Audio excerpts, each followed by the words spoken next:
بے شرم اس طریقے کی. اور یہ قاری سدیس ان سے غلطی ہوئی, ماں کو پریشان کر رہے, ماں نے پکڑ کے تھپڑ لگایا اور بد دعا نہیں دی. اس غصے میں بھی دعا نکلی ماں کی زبان سے تو یہ نکلی, جا اللہ تجھے کعبے کا امام بنا دے, اللہ کرے کہ تو کعبے کا امام بن جا. اس غصے میں بھی ماں کی زبان سے جملہ نکلا تو کیا نکلا, اللہ تجھے کعبے کا امام بنا دے.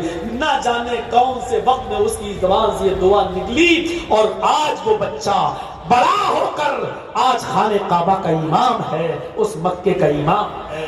ہماری ماں بہنوں سنو, یہ تربیتیں ہوتی ہیں ماں کی اپنی اولاد کے تعلق سے. آج ہماری تربیت کیا ہے؟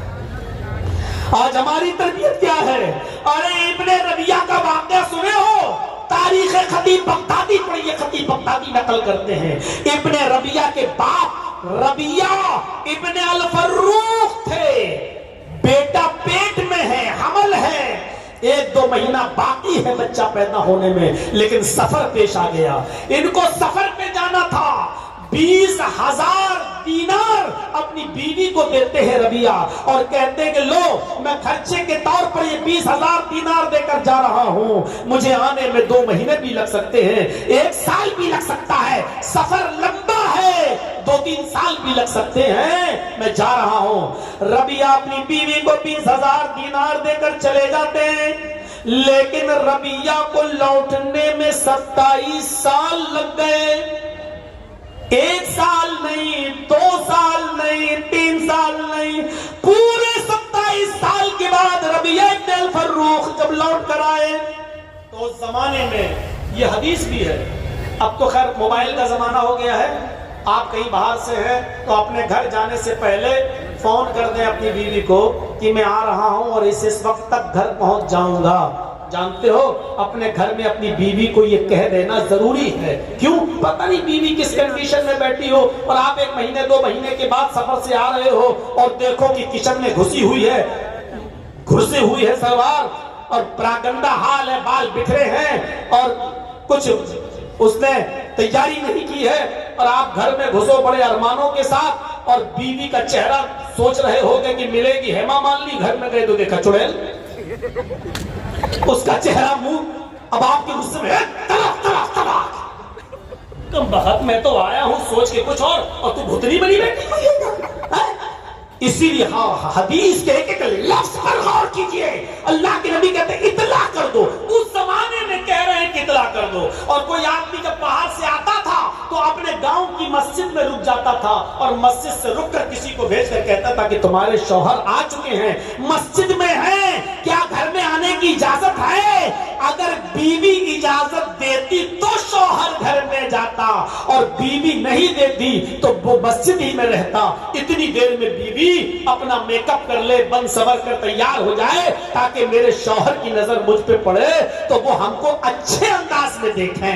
اب زیادہ میں اس کو گھس پس کے نہیں, ورنہ غیر مسلم لوگوں نے بھی ہماری وہ خوب بنائی, وہ دیکھا تھا نا, وہ خوب کٹنگ چلی اس پر, وہ گھر میں رہتی ہو ایسے بن کر اور باہر جاتی ہو. اور میں نے کہا کہ جو عورت اپنے شوہر کے لیے بن ٹھن کے نہیں رہتی ہے اس عورت کو یہ کہنے کا کوئی ادھیکار نہیں کہ تم رات میں 12 بجے کیوں آتے ہیں. کتنا لوگوں نے اس پہ انسٹاگرام پہ چلایا, غیر مسلموں نے بھی اس پہ 1-1 کروڑ روپیہ کمایا. میرے بھائیوں ذرا غور کرو, اس کو اتنا اچھالا اس کو کہ آج تمام, اب تو ٹرینوں میں جاؤ تو ٹوپی نہ لگاؤ تو غیر مسلم بھی پہچان لیتے. مجھے آپ کی شکل وہ لگ رہی ہے, یوٹیوب والے مولانا لگ رہے ہیں آپ, وہی ہے نا. اب تو یہ حال ہو گیا ہے کہ اگر پینٹ شرٹ پہن کے بھی سفر کرو تب بھی لوگ پہچان لیتے ہیں. یہ صورتحال ہو گئی اب اس ویڈیو کے بعد سے. تو میرے بھائیوں ربیعہ ابن الفروخ جب آئے مسجد میں ٹھہر گئے اور گھر خبر بھجوا دی کہ میں آیا ہوں 27 سال کے بعد, بتاؤ میں گھر پہ کب آ جاؤں. تو بیوی نے کہا کہ تم مغرب کی نماز کے بعد گھر پہ آنا.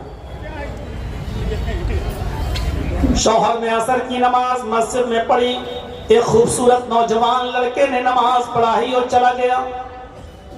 مغرب کی نماز کے لیے وہی خوبصورت نوجوان لڑکا آتا ہے، اچھی قرات کرتا ہے اور بہترین انداز میں درس دیتا ہے، بہترین انداز میں درس دیتا ہے، اس درس میں لوگوں کو رلا دیتا ہے، سب کی آنکھوں میں آنسو آ جاتے ہیں۔ ربیعہ ابن الفروخ مسجد کے کونے میں جاتے ہیں، اپنے دونوں ہاتھوں کو اٹھا کر کہتے اللہ کاش تو نے مجھے بھی کوئی بیٹا دیا ہوتا، کاش تو نے مجھے بھی کوئی اولاد سے نوازا ہوتا، میں بھی اپنی اولاد کو اپنے بیٹے کو ایسا ہی عالم بناتا، ایسا ہی حافظ بناتا، ایسا ہی قاری بناتا، آج اس کی زبان سے قرآن کے الفاظ سن کر میرا دل خوش ہوتا۔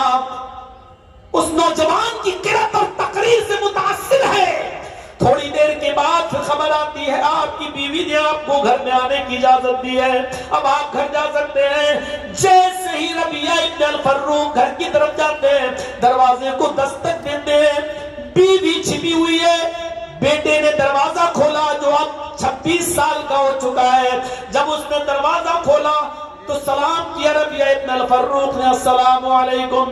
بیٹے نے جواب دیا وعلیکم السلام۔ ربیعہ نے بیٹے کو دیکھا کہ یہ وہی بچہ ہے جو مسجد میں عصر کی نماز پڑھا رہا تھا اور مغرب میں خوبصورت انداز میں قرات کر رہا تھا۔ ربیعہ چونکے اور پھر سوچا کہیں کرایہ دار تو نہیں ہے، کہیں کرائے کے مکان میں تو نہیں رہتا ہے۔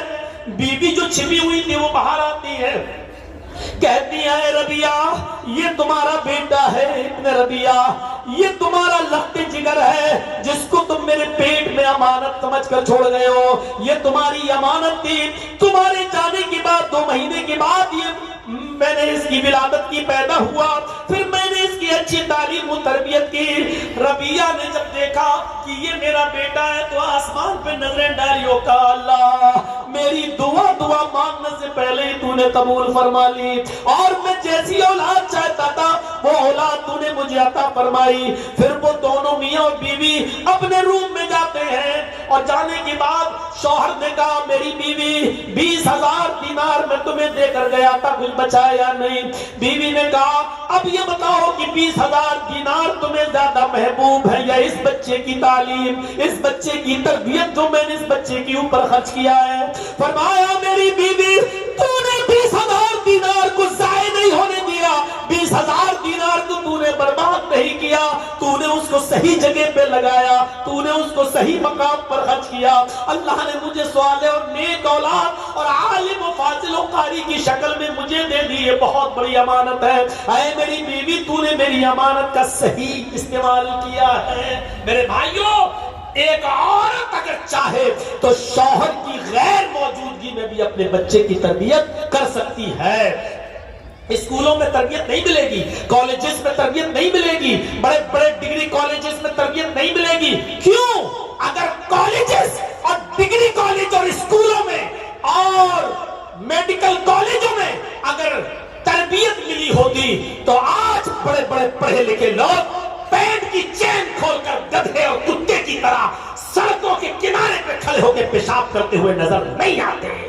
آج ان کا کھڑے ہو کر سڑکوں پر کھڑے ہو کر پیشاب کرنا یہ بتاتا ہے کہ انہوں نے صرف ڈگریاں حاصل کر لی ہے، تربیت نہیں۔ تربیت ماں کی گود سے ملتی ہے۔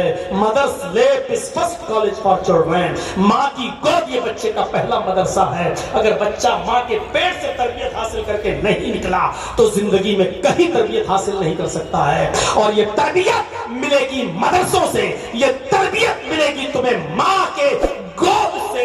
اس لیے ایسی تربیت اگر اپنی اولاد کی چاہتے ہو تو اچھی ماؤں کا انتخاب کرو اور اچھے مدرسوں کا انتخاب کرو۔ تو میرے